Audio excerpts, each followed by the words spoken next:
नमस्कार दोस्तों, स्वागत है आपका हमारे चैनल पर। आज हम बात करेंगे एक ऐसी सीरीज़ के बारे में जो फ्यूचर, राजनीति और पावर की जंग को दिखाती है। जी हाँ, हम बात कर रहे हैं डून प्रोफेसी सीरीज़ की। इस वीडियो में हम आपको सीरीज़ 1 के पहले एपिसोड की कहानी आसान भाषा में समझाएंगे, जो आपको बताएगी कि सीरीज़ में कैसे क्या हुआ है। तो चलिए शुरू करते हैं। तो सीरीज़ का पहला अहम किरदार है वालिया हरकोन। यह एक लड़की है जो राज्य में बदलाव लाना चाहती है। वो चाहती है झूठ और सच में फ़र्क करना। वालिया ने अपने परिवार को छोड़ दिया था और वह एक नए परिवार से जुड़ी थी। उसे ऐसे परिवार से जुड़ना था जो ताकतवर हो, विश्वसनीय हो। तो वह ऐसे परिवार से जुड़ती है और वहाँ पे उसे एक नई माँ मिलती है जो होती है मदर सुपीरियर। मदर सुपीरियर जंग में हीरो की तरह लड़ती थी और वह अपने सिस्टर्स को ट्रेनिंग देती थी कि कैसे लड़ना चाहिए जंग में। तो ट्रेनिंग के लिए वो सिस्टर्स को ग्रेट हाउस भेजा करती थी ताकि उनको पता चले कैसे ट्रेनिंग मिलती है और किस टाइप की ट्रेनिंग करनी चाहिए। वहाँ पे उनको झूठ को कैसे समझना है और सच को परखना है, ये सब की ट्रेनिंग भी दी जाती थी। और ऐसे ट्रेनिंग देते देते उन्होंने एक ताकतवर नेटवर्क बना लिया था ये सिस्टर्स के मदद से। और यह नेटवर्क इम्पीरियर के हर कोने में पहुंच चुका था और वो हर जगह काबू पाना चाहती थी।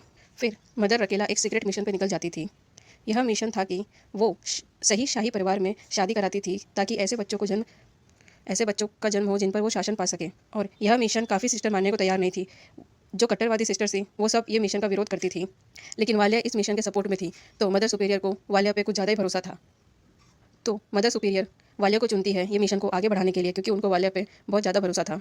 जब सुपीरियर मदर अपने आखिरी सांसें ले रही थी तो उन्होंने वालिया को बुलाया था, क्योंकि उनको वालिया से बात करनी थी। तो एक सिस्टर वालिया को बुलाने के लिए हाउस से जाती है और फिर वो वालिया को बुलाती है। तो वालिया के साथ दूसरी सिस्टर आती है, लेकिन वालिया उसको रोक देती है और वह सिस्टर डोरिया के साथ मदर सुपीरियर के पास जाती है। और वह सबको कैसी कहती है कि यह सब नाटक है, यह प्रेयर तुम रोक दो, प्रेयर से कुछ नहीं होने वाला। और मदर रकेला के पास जाके वह बैठती है और उनका हाल लेती है। फिर वह सबको बोलती है यहाँ से जाने के लिए। और जब वालिया के बीच और मदर रकेला के बीच में बातें होती हैं तो मदर रकेला जो बातें बोलती है तो उससे वालिया चौंक जाती है और घबरा जाती है कि आने वाले टाइम पे पता नहीं क्या होगा इनके साम्राज्य का। और बातें बताते हुए मदर अकेला वालिया को बोलती है कि वालिया, तुम्हें ही सिस्टरहुड को ताकतवर करना होगा। ताकतवर करने के लिए सिस्टरहुड को तुम कुछ भी कर सकती हो, तुम्हें जो करना है वो करो, लेकिन सिस्टरहुड को ताकतवर बनाओ। और साथ ही बोलती है कि वक्त आने पर तुम्हें भी सब कुछ महसूस होगा और सब कुछ दिखाई देगा कि क्या सही है और क्या गलत है। और यह सब बोलते बोलते बाद में मदर अकेला अपना दम तोड़ देती है। फिर सारी सिस्टर्स मिलके उनको अंतिम बार बाय बोलती है। अब वालिया बाकी सब सिस्टर से मिलती है और अब हमें कुछ करना चाहिए। बाकी सब सिस्टर्स को कहती है कि हमें ऐसा कुछ करना पड़ेगा जिससे हम अपने साम्राज्य को बचा सकें। और वालिया बोलती है कि हमें हमारे राज्य में एक रानी चुननी पड़ेगी।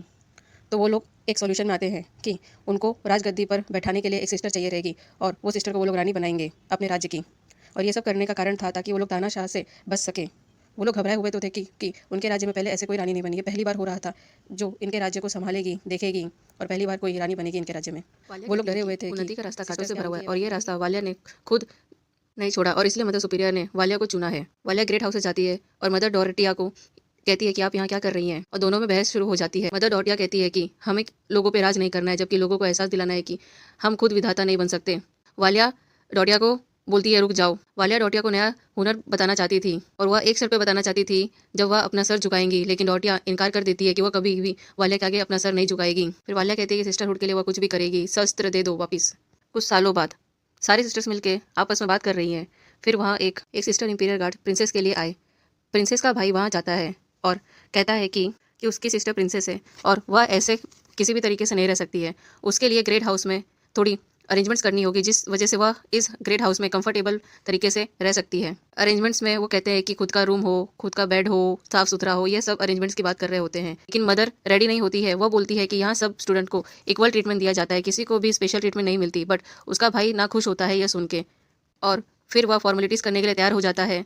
और वह बोलता है कि एक कोशिश तो बनती है, क्योंकि उसकी सिस्टर यहाँ कुछ सालों के लिए रहने वाली थी। ग्रेट हाउस एक ऐसी जगह है जहाँ पर स्टूडेंट्स को ट्रेनिंग दी जाती है और उनको बताया जाता है झूठ और सच का फ़र्क, और समझाया जाता है कि कैसे इंसान झूठ का सहारा लेता है जिंदा रहने के लिए। दोस्तों से झूठ बोलता है, अक्सर खुद से भी झूठ बोलता है। और वह कहती है कि यह काम इंसानों के लिए बहुत मुश्किल काम होता है, क्योंकि वह लोग अक्सर झूठ नहीं बोलते हैं। उतने में दूसरी सिस्टर आती है और कहती है चलो अभी जाओ, क्लास खत्म हो गई है और थियरी झूठ और सच की कल प्रैक्टिकल एग्जाम्पल सेट किया जाएगा और प्रैक्टिकली समझाया जाएगा। फिर दोनों सिस्टर मिलकर कहती हैं कि मुलाकात अच्छी रही प्रिंसेस की भाई से, और नेक्स्ट वीक तक प्रिंसेस उनके ग्रेट हाउसेस में आ जाएगी ट्रेनिंग के लिए। ये लोगों की अगले दिन प्रैक्टिकल क्लास होती है जिसमें झूठ और सच कैसे परखना है वो सिखाया जाता है। ताकत कैसे बढ़ानी है, लोगों से कैसे लड़ना है, सेल्फ डिफेंस कैसे करना है, यह सब की ट्रेनिंग दी जाती है। उतने में एक स्टूडेंट को वह एग्जाम के लिए खड़ा करते हैं और वो कहती है कि अरे ये सब तो बच्चों वाला खेल है, इसमें क्या, ये तो मैं तुरंत पता लगा दूंगी। फिर सिस्टर उसको रोकती है और कहती है अगर तुम्हें इतना घमंड है तो जाओ, फिर तुम यहाँ क्या कर रही हो। तो उसे भी गुस्सा आता है और वह एक षड्यंत्र रचती है जिसमें वह झूठ बोलती है कि एक बार उसके माता पिता ने उसको बच्चों के दलाल को बेच दिया था और फिर नींद में दलाल का उसने गला काट दिया था और फिर जाकर अपने माँ बाप का भी गला काट दिया था। और जब यह सब वह स्टोरी सुना रही थी तो उसके साथियों ने ये सब सुन के बहुत घबरा गए। और वो सबकी शक्लें देखती है तो सब घबराए हुए होते हैं और जोर से हंसने लग जाती है और कहती है, देखा तुम लोग भी नहीं पकड़ पाए ना कि मैं झूठ बोल रही हूँ कि सच बोल रही हूँ, जबकि ये मेरा झूठ था जिसको तुमने सच मान लिया। और हंसने लगती है। प्रिंसेस अपने मंगेतर के साथ लड़ाई किस तरह की जाती है उसकी प्रैक्टिस कर रही होती है और वह प्रैक्टिस करते करते सीखती है। उसी समय उसका भाई वहाँ पे आ जाता है और उन लोगों के बीच में बातचीत छिड़ती है कि उसे कब जाना है ग्रेट हाउसेस। फिर वह अपनी माँ के पास जाती है। उसकी माँ उसको अपनी ड्रेस पहना रही होती है और उसकी माँ अपना एक्सपीरियंस बता रही होती है कि उसने यह ड्रेस कब पहना था। और तभी उसकी माँ कहती है कि तुम ऑलरेडी इतनी स्मार्ट हो, तुम्हें ग्रेट हाउस जाने की जरूरत नहीं है। लेकिन प्रिंसेस कहती है, नहीं, मैं ग्रेट हाउस जाऊंगी तो मुझे बहुत कुछ सीखने को मिलेगा, मैं नए तरीके सीखूंगी और मेरी ताकत किस तरीके से प्रयोग करनी है वो सब सीखूंगी। और ये सब सुनकर उसकी माँ सहमत नहीं होती है। इस संघर्ष का फिर यह केंद्र सब बनता होता है। रिवर एंड मदर तुला स्पाइस को बहने गए सेरेट के भविष्य की कुंजी मानती है। एपिसोड के अंत में वालिया और थियोडोसिया के बीच संघर्ष की शुरुआत होती है, जिससे यह तय होगा कि सत्ता और भविष्य किसके हाथ में होगा। यह एपिसोड राजनीति, विश्वासघात और भविष्यवाणी की एक रोमांचक शुरुआत दिखाता है। नमस्कार दोस्तों, स्वागत है आपका हमारे चैनल पर। आज हम बात करेंगे एक ऐसी सीरीज़ के बारे में जो फ्यूचर, राजनीति और पावर की जंग को दिखाती है। जी हाँ, हम बात कर रहे हैं डून प्रोफेसी सीरीज़ की। इस वीडियो में हम आपको सीरीज़ 1 के पहले एपिसोड की कहानी आसान भाषा में समझाएंगे, जो आपको बताएगी कि सीरीज़ में कैसे क्या हुआ है। तो चलिए शुरू करते हैं। तो सीरीज़ का पहला अहम किरदार है वालिया हरकोन। यह एक लड़की है जो राज्य में बदलाव लाना चाहती है। वो चाहती है झूठ और सच में फ़र्क करना।